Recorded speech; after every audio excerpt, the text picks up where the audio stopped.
Agradecemos al doctor David Neal e invitamos a participar al doctor Juan Pablo Suárez con el tema filogenia molecular y notas sobre la ecología de Tulasnelas, hongos micorrízicos fuertemente asociados a orquídeas. Juan Pablo Suárez obtuvo su título de biología en la Universidad de La Salle en Cuenca, su doctorado en ciencias de la Universidad de Tübingen, Alemania, y trabaja en interacciones sobre plantas, hongos, específicamente micorrizas. Actualmente Juan Pablo trabaja como docente investigador de la Universidad Técnica Particular de Loja y es el director general de los Centros de Investigaciones y Transferencia de Tecnología de la universidad.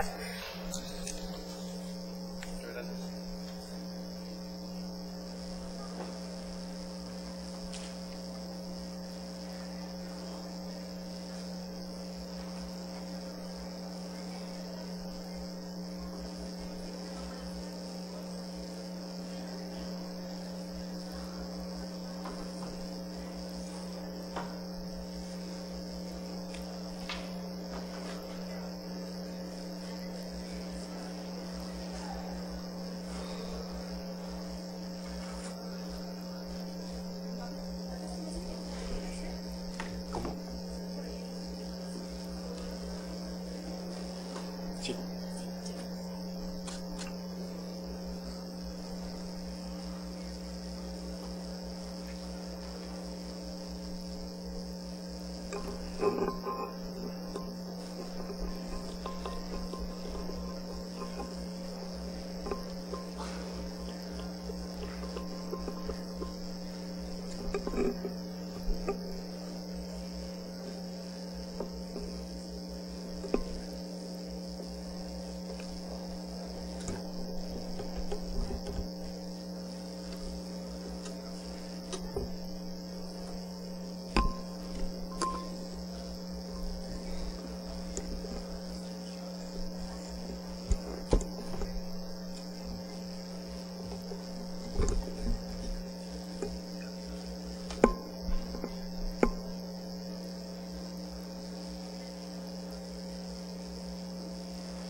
Muy buenos días con todos. El tema de mi presentación es filogenia molecular y notas sobre la ecología de Tulasnelales, que son Basidiomycetes, un grupo de los hongos, y estos hongos son hongos micorrízicos muy frecuentemente encontrados en las orquídeas. Voy a hablar de un tema en general en el cual ustedes a ratos no van a encontrar un límite muy claro en cuándo me estoy refiriendo a una planta o cuándo me estoy refiriendo al hongo. ¿Por qué? Porque las micorrizas efectivamente no son ni la planta ni son el hongo. Las micorrizas es el resultado de la interacción entre estos dos organismos. También este tema es un tema que es muy importante, pero que a veces en la vida cotidiana pasa de lado, porque son interacciones con microorganismos que nosotros no podemos ver. De hecho, mucha gente dice que las plantas no tienen raíces, las plantas tienen micorrizas, porque gracias a esta interacción que todas las plantas tienen con los hongos, pueden tener la capacidad de absorber nutrientes en su medio. Bueno, esta charla la voy a estructurar de esta manera. Primero vamos a dar una visión general sobre qué son las micorrizas y qué tipos principales tenemos de micorrizas. Luego voy a hablar sobre las micorrizas de las orquídeas y finalmente sobre los tulasnelales, que es este grupo de Basidiomycetes. Sobre los tulasnelales nos vamos a referir a las características que tienen, características básicas, y qué métodos hemos usado para poder estudiar este grupo de hongos. Vamos a presentar los resultados de las investigaciones que que se han hecho hasta ahora con orquídeas epífitas, y vamos a ver cuáles son, a pesar de los resultados que tenemos, lo que vemos también es que tenemos ahora muchas nuevas preguntas por responder.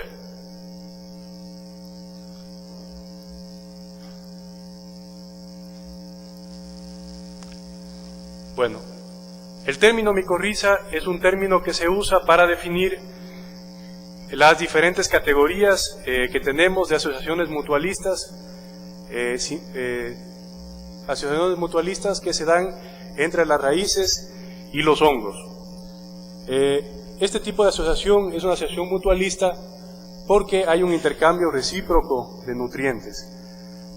Principalmente el hongo ayuda a la captación de nutrientes claves como por ejemplo nitrógeno, como por ejemplo fósforo, y además ayuda en la captación por ejemplo de agua, y también incluso ayuda a que las plantas se vuelvan resistentes al ataque de ciertos patógenos, especialmente patógenos de las raíces. En tanto, el hongo recibe de manera recíproca por parte de la planta carbohidratos que le sirven para su nutrición. Demos un vistazo general a la clasificación de los hongos verdaderos. Los hongos verdaderos incluyen 5 filas, 5 grandes grupos, que serían los Chytridiomycetes, que vemos en la parte inferior, los Glomeromycetes, los Zygomycetes, Ascomycetes, y tal vez los que para nosotros a veces son más frecuentes, los hemos visto de manera más cotidiana seguramente, los Basidiomycetes, que presentan esta estructura que se llama basidiocarpo, que tiene la forma de un típico sombrero.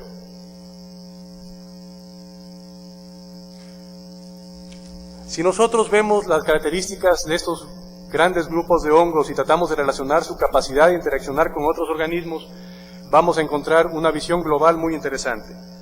Primero, como les decía, los Chytridiomycetes, su característica principal es que tienen un flagelo. Por tanto, estos hongos son principalmente hongos acuáticos. Muy aparte de estos, entonces, entrarían todos los que no tienen flagelos, serían acontas, y dentro de estos, los Zygomycetes, que se caracterizan por tener una reproducción a través de una gametangiogamia, los Glomeromycetes, que no conocemos su reproducción sexual, y su característica es formar estas estructuras en el interior de las células de las raíces que se llaman arbúsculos. Los Glomeromycetes son hongos simbiontes obligados, no los encontramos viviendo de forma libre. Y luego están los Ascomycetes y los Basidiomycetes, que serían los hongos más avanzados, filogenéticamente hablando. Se caracterizan porque presentan meiosporangios. Meiosporangios son las estructuras en las cuales van a producir sus esporas, pero esas esporas las van a producir a través de meiosis, por tanto son esporas haploides.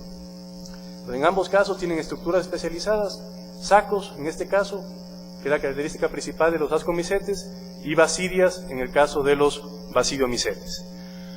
Ahora, ¿cuál es la interacción de una forma global, digamos, de estos hongos? Hay otro grupo que ustedes habrán escuchado, que es el grupo de los Deuteromycetes. Pues ese grupo es un grupo totalmente artificial. Los Deuteromycetes nada más se refiere a estados asexuales, que pueden ser de todos estos grupos de hongos de aquí. O sea, no es un grupo real desde el punto de vista de la clasificación.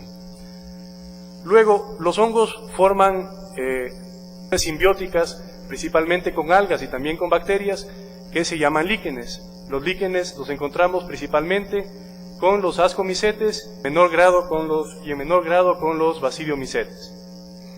Y el tema que hoy nos estamos refiriendo son las asociaciones micorrízicas. Entonces, estos 3 tipos, ya tenemos una visión global entonces ahora de los hongos, y dentro de estos tres grupos, Glomeromycetes, Ascomycetes y Basidiomycetes, hay diferentes tipos de asociaciones con las raíces de las plantas para formar micorrizas. Si vemos las diferentes tipos de micorrizas desde el punto de vista estructural, tenemos que referirnos a la estructura de las raíces, porque las características de cada tipo de micorriza se refiere a las características especialmente de la estructura que va a tener en la raíz para permitir el intercambio de nutrientes. De una manera global, las micorrizas entrarían dentro de dos grandes categorías, que serían las endomicorrizas, como es el caso de las micorrizas vesículo-arbuscular, o llamadas ahora simplemente micorrizas arbusculares, que serían un tipo de endomicorrizas. ¿Qué significa? Que los hongos ingresan al interior de las células y dentro del interior de las células de la raíz forman estas estructuras para poder intercambiar nutrientes. Recuerden que estamos hablando de una simbiosis mutualista. Las hifas ingresan al interior de las células, pero las células lógicamente se mantienen vivas. Permite el intercambio de los nutrientes que habíamos comentado antes. Entonces, un gran grupo serían las endomicorrizas, principalmente el grupo más importante serían las arbusculares, pero aquí también entrarían, por ejemplo, las micorrizas de las orquídeas, que también forman estructuras dentro de las raíces, y otros tipos de micorrizas que se los clasifica en base a las familias de plantas a las cuales se relacionan. Y el otro gran grupo serían las ectomicorrizas. Como su nombre nos sugiere, las ectomicorrizas se van a caracterizar porque los hongos no ingresan al interior de las células y el intercambio de nutrientes se hace a través de hifas que están ubicadas exteriormente de las células, están cubriendo las células y a través de esa interfase pueden intercambiar nutrientes. Veamos de manera más detallada algunos datos de estos dos grupos, arbusculares y ectomicorrizas, mostrándolos como ejemplos de los principales grupos de micorrizas. Este es un corte longitudinal de una raíz que tiene micorrizas arbusculares.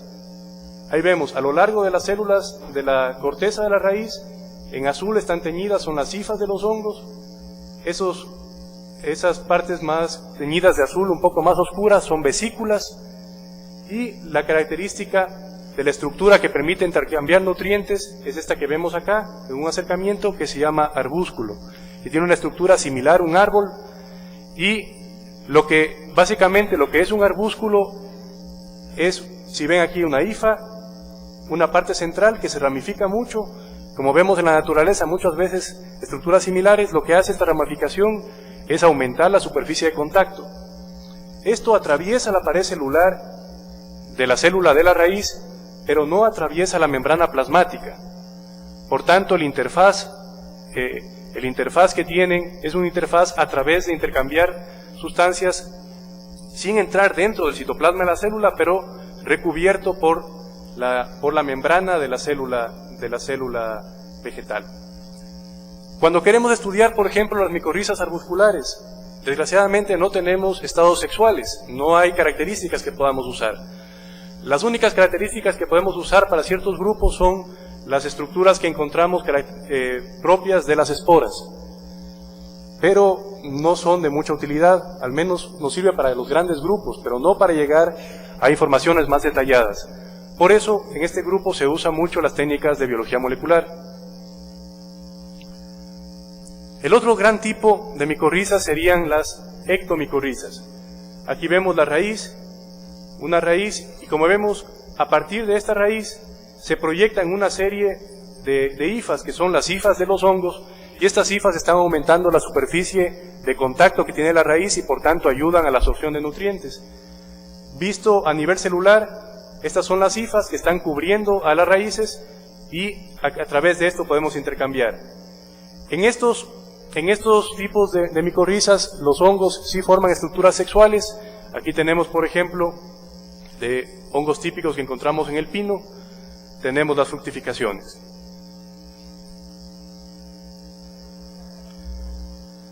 Ahora veamos entonces de manera más directa el tema de las micorrizas de las orquídeas, luego de haber visto una visión global, algunos datos importantes sobre las micorrizas.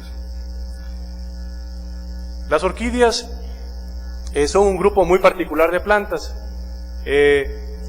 Las orquídeas producen miles de pequeñas semillas Aquí tenemos un esquema de una semilla, miles de pequeñas semillas que se dispersan principalmente por el viento. La estrategia de las orquídeas es producir miles de semillas, y estas semillas son tan pequeñas que carecen de fuentes de nutrientes. Por tanto, las semillas de las orquídeas, para poder germinar en la naturaleza, siempre van a requerir de la presencia de un hongo micorrícico que las colonice. O sea que hay una dependencia, una dependencia total a la relación con los hongos. La capacidad de las orquídeas de relacionarse con los hongos se hace a través de unas estructuras que se llaman pelotones. Aquí vemos un corte de una raíz. Esta parte central es el cilindro vascular, estas son las células corticales, y esto de acá afuera es el velamen, que son una capa de células muertas que lo encontramos en muchas especies de orquídeas. Aquí en las células corticales vemos estos cúmulos azules, que si los vemos más de cerca son cúmulos de hifas, que como les decía están dentro de las células, recuerden, pero no dentro del citoplasma, sino dentro de la célula, atravesando la pared celular, pero no están dentro del citoplasma, están todavía la célula separada de la célula vegetal por la membrana plasmática de la célula. Este cúmulo de hifas es el interfaz que permite intercambiar nutrientes. En las orquídeas, el intercambio de nutrientes se hace a través de que estos pelotones sufren un proceso de colapso o degradación. Ahí se acumulan los nutrientes y cada cierto tiempo las células los degradan, las células vegetales los degradan estos pelotones y captan los nutrientes. Pero las células pueden ser reinfectadas varias veces y van acumulando restos de pelotones que han sido degradados anteriormente. En cuanto al intercambio de nutrientes, en el caso de las orquídeas, la situación es un poco diferente por las características propias de las orquídeas. Habíamos dicho que de manera general en las micorrizas, obviamente, estamos hablando de una relación, ¿no es cierto?, entre dos organismos. El organismo fotosintético son las plantas, por tanto las plantas aportan carbohidratos, y el organismo que es heterótrofo y que puede descomponer sustancias y ponerlas más asimilables para la planta son los hongos, ¿no es cierto? Entonces, de manera general dijimos en las micorrizas que las plantas aportan carbohidratos al hongo y el hongo de manera recíproca ayuda en la asimilación principalmente de nitrógeno y fósforo. En el caso de las orquídeas la situación es un tanto distinta. Habíamos dicho que las semillas carecen de reservas de nutrientes.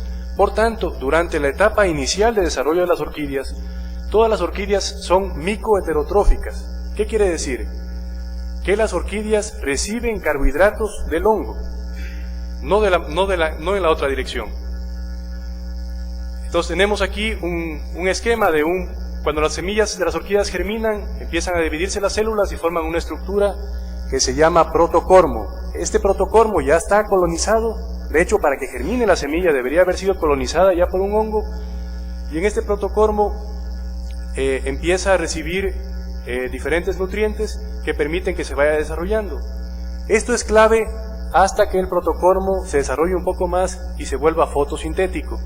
En ese momento baja la dependencia de las orquídeas a los carbohidratos provistos por los hongos.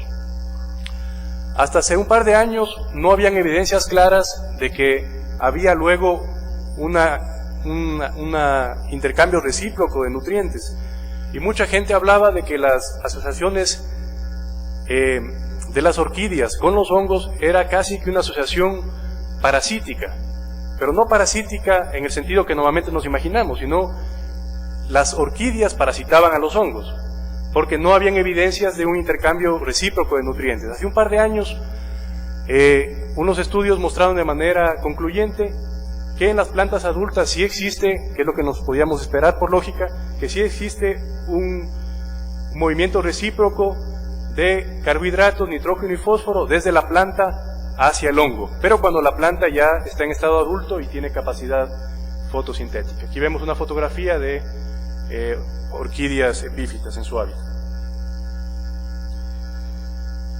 Veamos algunas cosas más sobre las orquídeas. Son un grupo muy interesante de plantas que las podemos encontrar, y ustedes saben que están muy distribuidas, las podemos encontrar principalmente ocupando hábitats terrestres, o las podemos también encontrar, por ejemplo, como epífitas o litófitas, en el caso de que estén creciendo sobre ramas de árboles o que estén creciendo sobre rocas.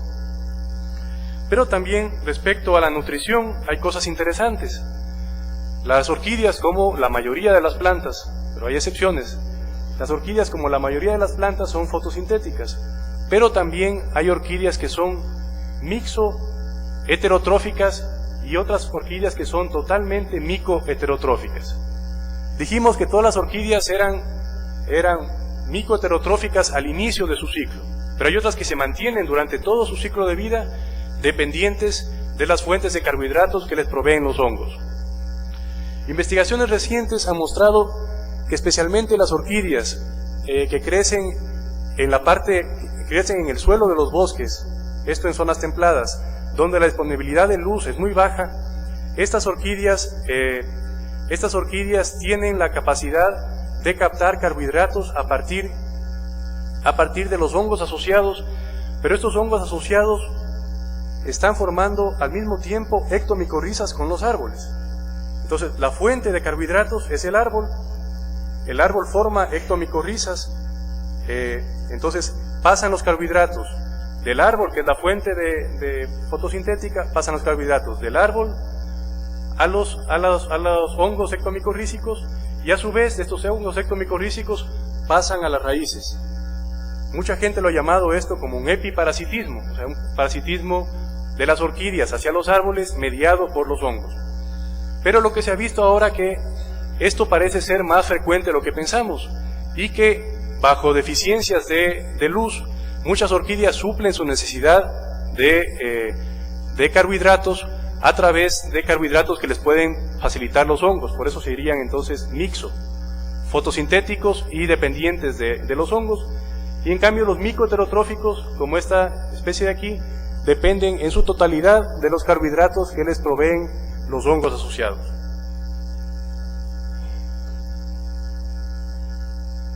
Veamos la situación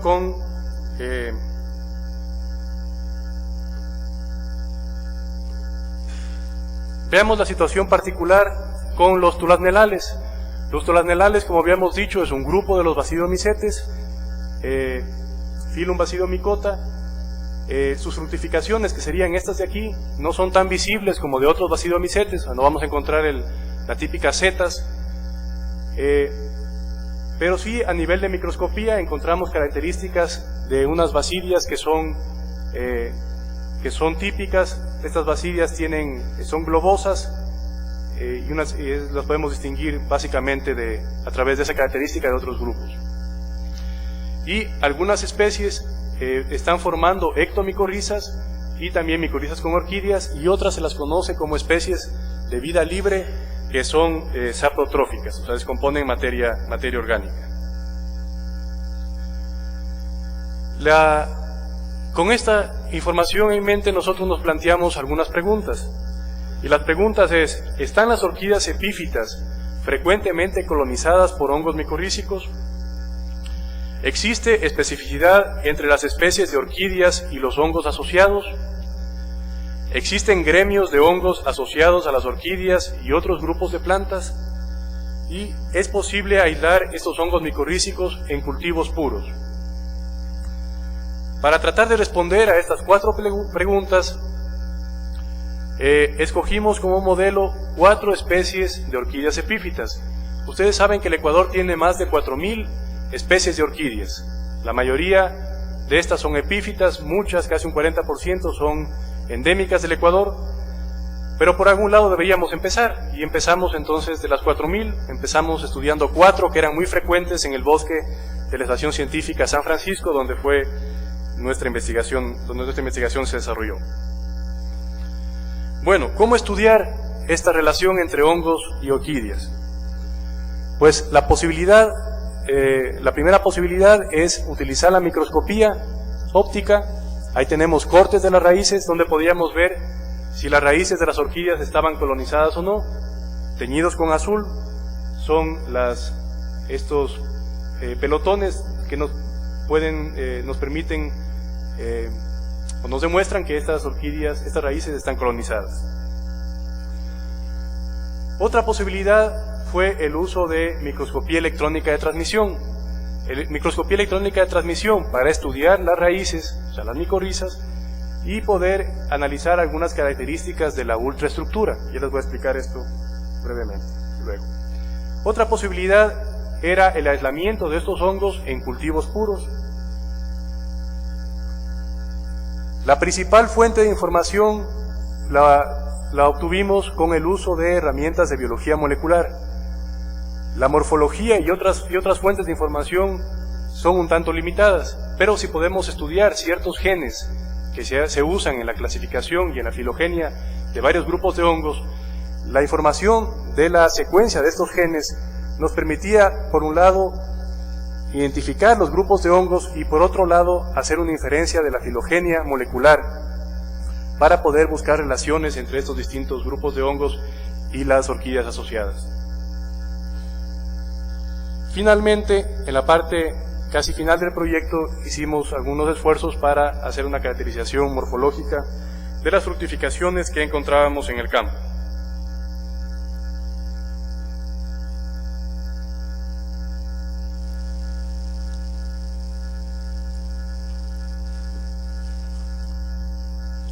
¿Cuáles fueron los resultados principales? Las raíces en contacto con el sustrato, o sea, en el caso de las epífitas, que estaban en contacto con las ramas, estaban frecuentemente colonizadas. En tanto que el velamen, que decíamos que era esta capa de células que estaba por fuera, lo encontramos que también había gran presencia de hongos, pero eran ascomicetes. Las células corticales estaban principalmente colonizadas por tulasnelales y también en menor medida por sebacinales. Esto lo determinamos a través de comparar los caracteres de la microscopía electrónica.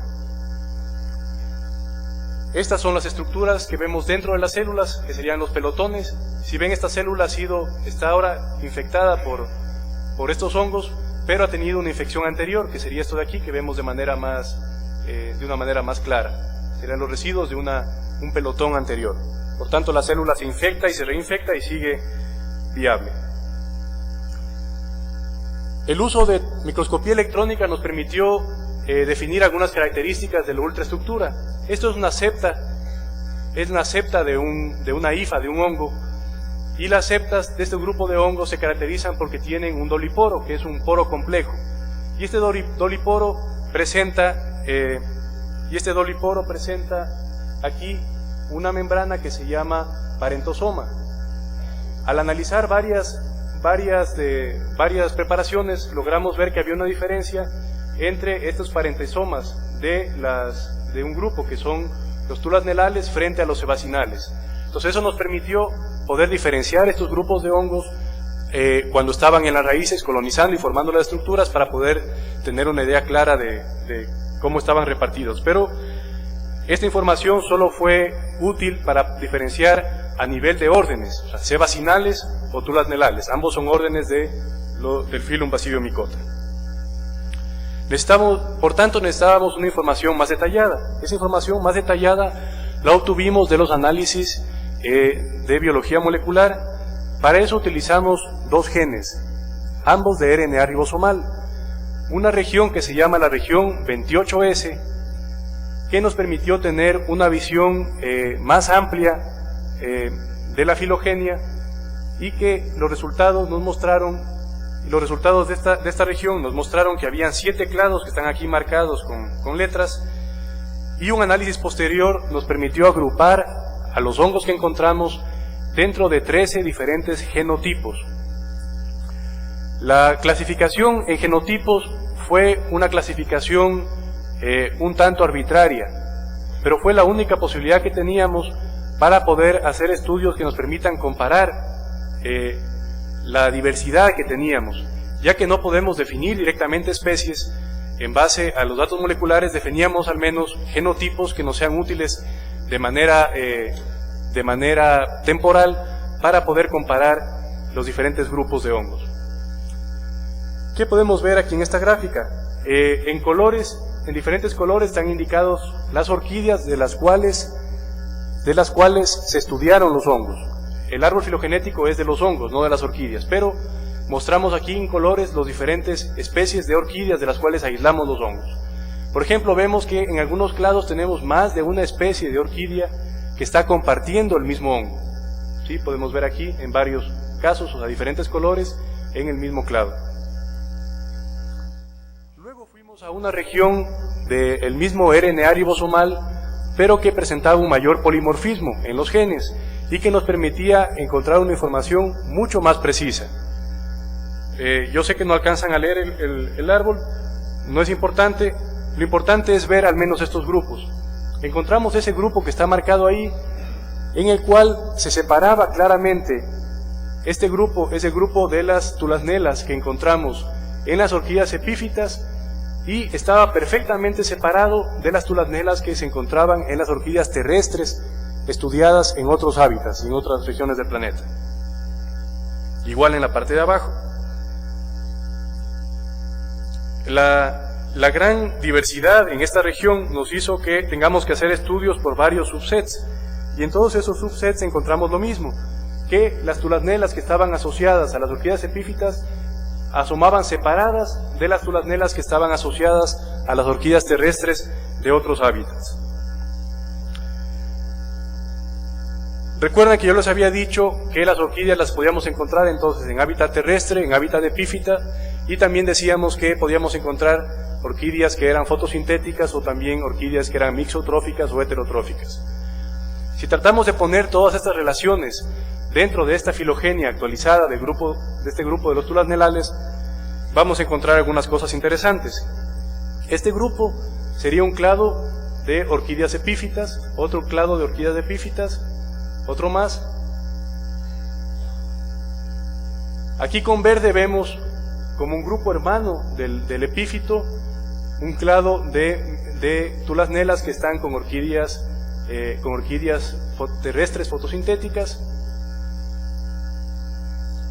Acá también.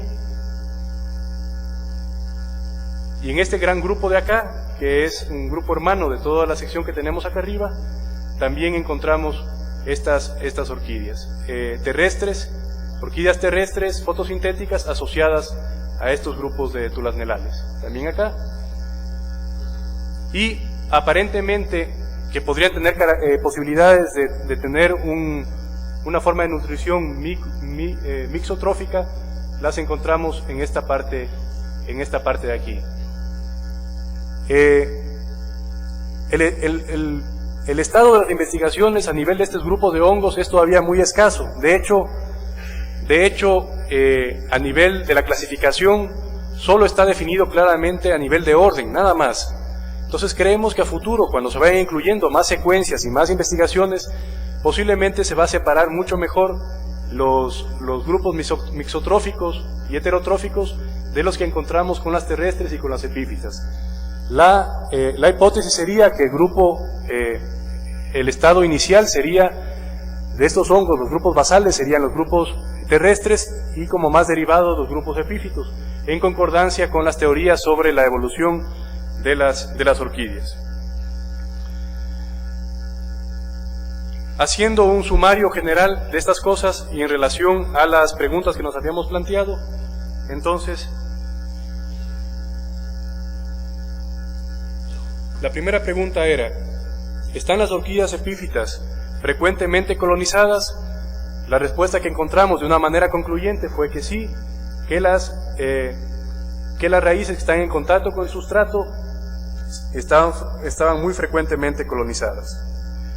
La segunda pregunta era: ¿existe una especificidad entre las especies de orquídeas y los hongos asociados? Nuestros resultados nos permiten ver que la especificidad no es una especificidad uno a uno. Lo que vemos es que hay genotipos que están mayormente distribuidos. Por ejemplo, en esa tabla vemos una tabla de frecuencias de genotipos. Acá vemos las diferentes especies que estudiamos, las 4 especies: Stelis halis, Superbiens, Leurotalis lirijae y Stelis consigna. Y vemos, por ejemplo, que este genotipo, el genotipo 1, está presente con las 4 especies. ¿Es 5 minutos? O sea que está muy bien distribuido. Gracias.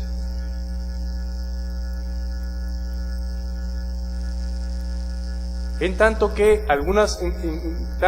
encontramos que algunas especies, como Stelis consigna, por ejemplo, está asociada solamente a dos genotipos de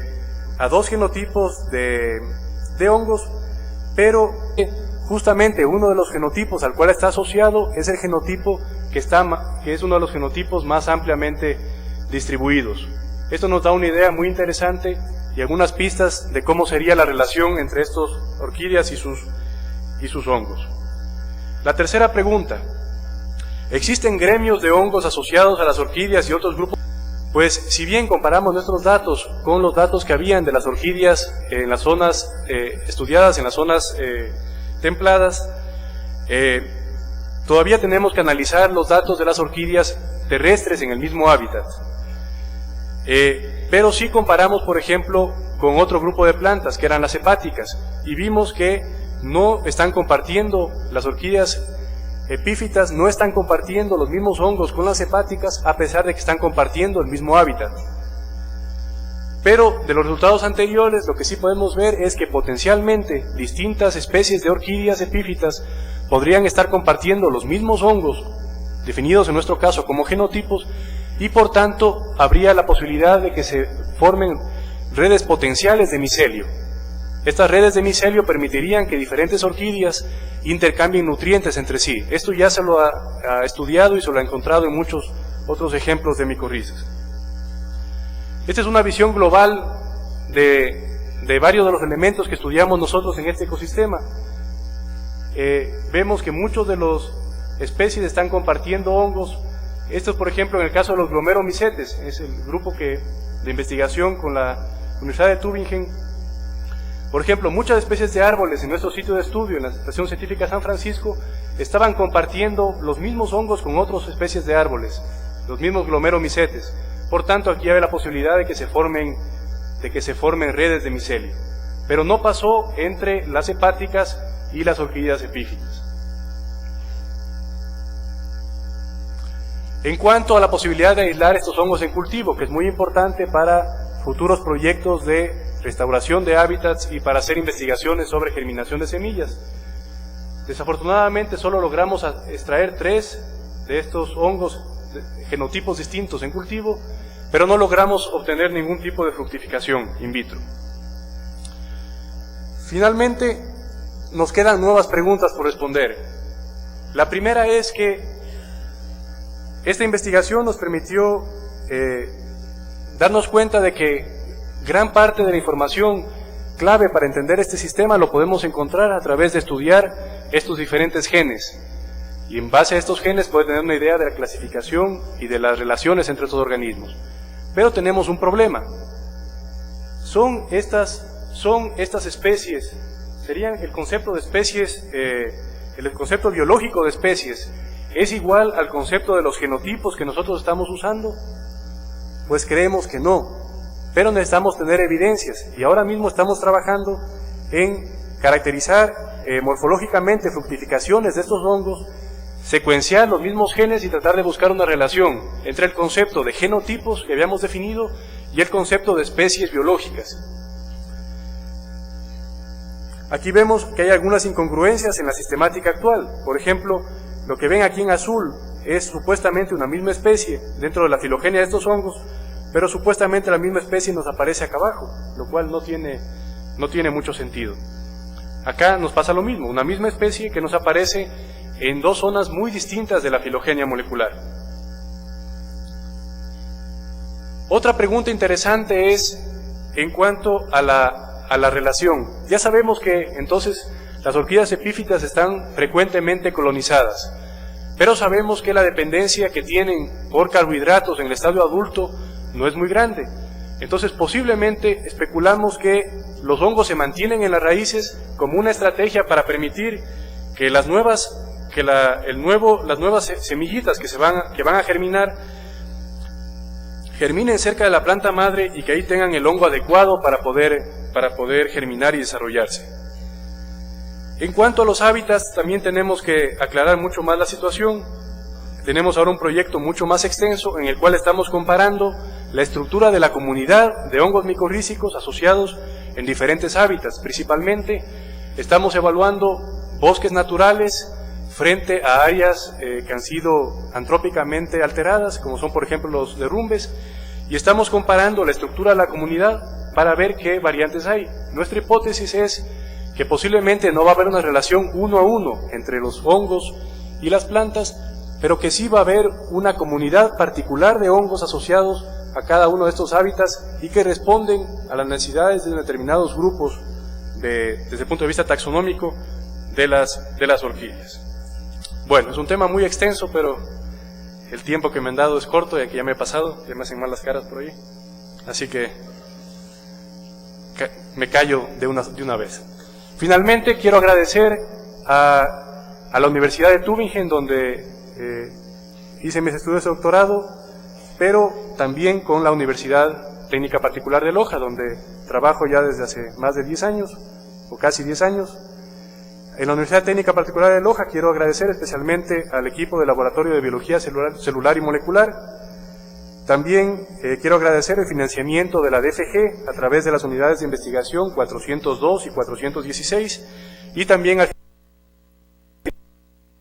financiamiento que ha aportado para estas investigaciones la UTPL. Finalmente, de manera especial, quiero agradecer a la profesora Ingrid Kotke y dentro del equipo de investigación de micorrizas de aquí de la UTPL, principalmente a los bioquímicos Paulo Herrera y Darío Cruz. También les invito a que vean algunos pósters sobre temas relacionados a esto que estarán exhibiendo algunos colegas de nuestro grupo de investigación. Muchas gracias a ustedes por su atención.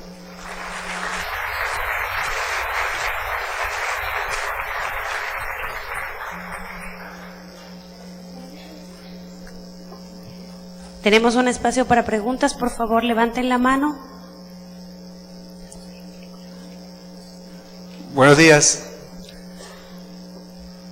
Felicitaciones por el trabajo. Es bastante complejo los hongos. Pero me gustaría saber si es que hay literatura sobre estos organismos para por lo menos determinar hasta género. Desde el punto de vista morfológico, sí hay algunos estudios. Pero como decía, claramente está definido hasta el nivel de orden, desgraciadamente. Hay muchas controversias y muchas incoherencias en la clasificación a nivel de género. Posiblemente parte del trabajo que estamos haciendo a futuro nos permitirá proponer seguramente algunos géneros que respondan a los datos que tenemos de la filogenia molecular y corroborados con la morfología. Vamos a retrasar las conferencias para tratar de igualarnos, así que les pido por favor que aguardemos en esta sala para recibir indicaciones. Gracias. Continuamos, Juan Pablo, perdón.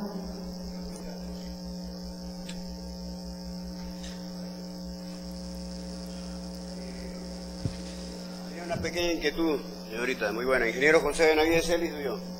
Tengo una pequeña inquietud, doctor. Usted señalaba bien en la asociación micorrizas, raíz hongo, en esta asociación, la molécula glucosa para el proceso fotosintético, que más, digamos, incrementa o aporta, es el hongo, ¿no? ¿Lo entendí así? Para el proceso fotosintético. Los nutrientes de C6H12O o 6. Le converso esto porque yo soy jubilado del Ministerio de Agricultura y Ganadería en el Guayas, y trabajaba en la represa de Peripas y el Ministerio de Agricultura, específicamente en el programa de banano, cacao, riego y proyectos. Entonces me pareció una cosa muy interesante y tuve la oportunidad aquí en la Universidad de Loja de ser ayudante de botánica sistemática y general de un gran científico honor de Loja, el ingeniero Pancho Ibar Castro, y el entomólogo, el ingeniero Lucio Ibar, que eso me llevé yo para allá para mis trabajos de cacao, ¿verdad? Le escucho. José Benavides Celis, mi nombre. Gracias. Sí. El intercambio de nutrientes era un intercambio recíproco. En general, en las micorrizas, la fuente de carbohidratos son las plantas, que son el organismo fotosintético. Y los carbohidratos van desde las plantas hacia los hongos. En el caso particular de las micorrizas de las orquídeas, durante la germinación y el primer desarrollo, hasta que se vuelva fotosintético el protocormo, la orquídea recibe carbohidratos del hongo. Exactamente, esa sería la situación. Luego, como comentaba, se ha demostrado que ya cuando la planta llega a un estado adulto y tiene capacidad de fotosintetizar, el movimiento neto ya no es de la planta, ya no es del hongo a la planta, sino la mayor parte de carbohidratos se mueven de la planta hacia el hongo.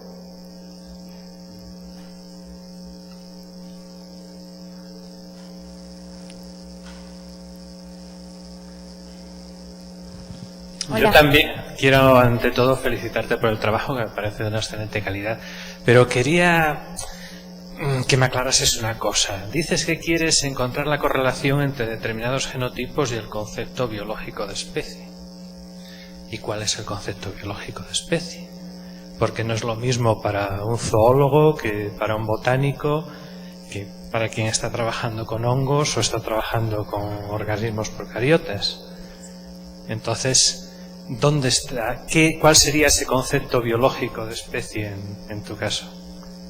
El concepto más general, que sería la idea de que están reproductivamente aisladas, o sea, que cada especie mantiene su propia naturaleza genética y como especie se mantiene reproductivamente aislada de las demás. Esa sería la idea. Ahora vamos a ver pues si es posible encontrar. Lo que hemos visto es que muchos de los caracteres morfológicos que encontramos hasta ahora, que son los que podemos utilizar, por ejemplo, tamaños de las basidias, tamaños de las esporas, encontramos que varían entre ciertos rangos y estamos tratando de buscar patrones. Claro, dependiendo del organismo, posiblemente una de las cosas que pensamos es que tal vez para los hongos, y este tipo de hongos en particular, tal vez no es tan importante que varíen unos cuantos micrómetros el tamaño de la basidia, pero sí tal vez es importante la capacidad de producir una determinada enzima y que esa enzima le permita ocupar un determinado nicho y usar determinados recursos dentro de su hábitat. Pero sí, es algo poco claro. Las fronteras entre eso, en todos los trabajos de sistemática, por ejemplo en plantas, pues usan los caracteres morfológicos y las especies están definidas ya, y por eso lo tratan de correlacionar con los datos de la filogenia molecular. Pero aquí en hongos el problema es que no tenemos mucha información de morfología y por eso estamos tratando de encontrar la mejor solución posible. Hola, yo quería ir en la misma línea y era sobre esta relación de genotipos de especies, pero más desde el punto de vista genético. Tú como genetista, ¿cuál es tu argumento o tu justificación para que un genotipo sea una especie? Pensando en el grado de mutación del sitio del gen que escogiste comparado con otros organismos. ¿Es un sitio conservador? ¿Es un sitio que tiene muchos polimorfismos? Como para que tú defiendas y justifiques que un genotipo puede ser una especie en este tipo de organismos, de hongos. Sí, de hecho la región que estamos usando, el gen 28S de RNA ribosomal, es un gen bastante conservado. De hecho se lo utiliza para hacer la filogenia a nivel de los grandes grupos. O sea, yo puedo hacer una filogenia usando ese gen de todos los hongos, porque es bastante conservado. Se contrasta con la otra región que usamos, que es esta región 5.8S y ITS. ITS es un espaciador interno transcrito que sí es muy variable. La información que tenemos, y un poco, yo decía que la definición de estos genotipos fue un tanto arbitraria.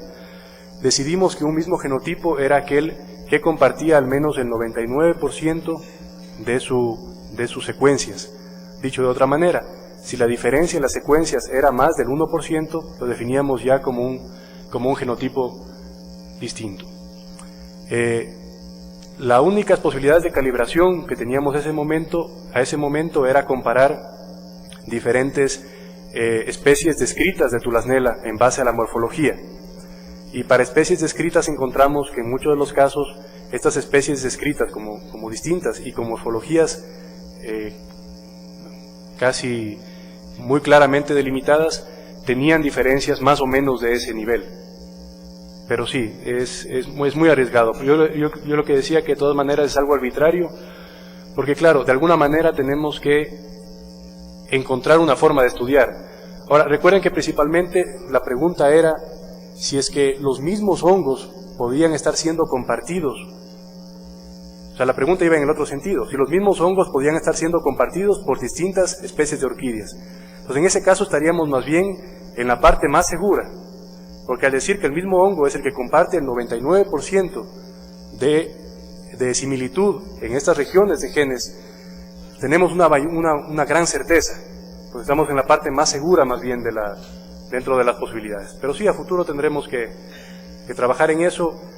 Hay métodos también bioinformáticos que estamos empezando a utilizar ahora para hacer la definición serían unidades taxonómicas, moleculares, operacionales, para poder tratar de definir mejor esta situación. Agradecemos a Juan Pablo. Muchas gracias.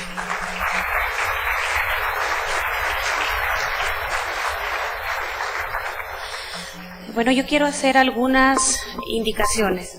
Debido a la tardanza en el periodo de inscripciones, como ustedes podrán ver, estamos retrasados para empezar con las ponencias orales. Teníamos que haber iniciado a las 11:05, lo hemos movido a todas 20 minutos y vamos a empezar a las 11:25. Eso nos da aproximadamente 10 minutos para que tengamos una idea de dónde son cada una de las salas. Eso en primer lugar. Y por consiguiente el almuerzo no será a la 1:05, sino a la 1:25.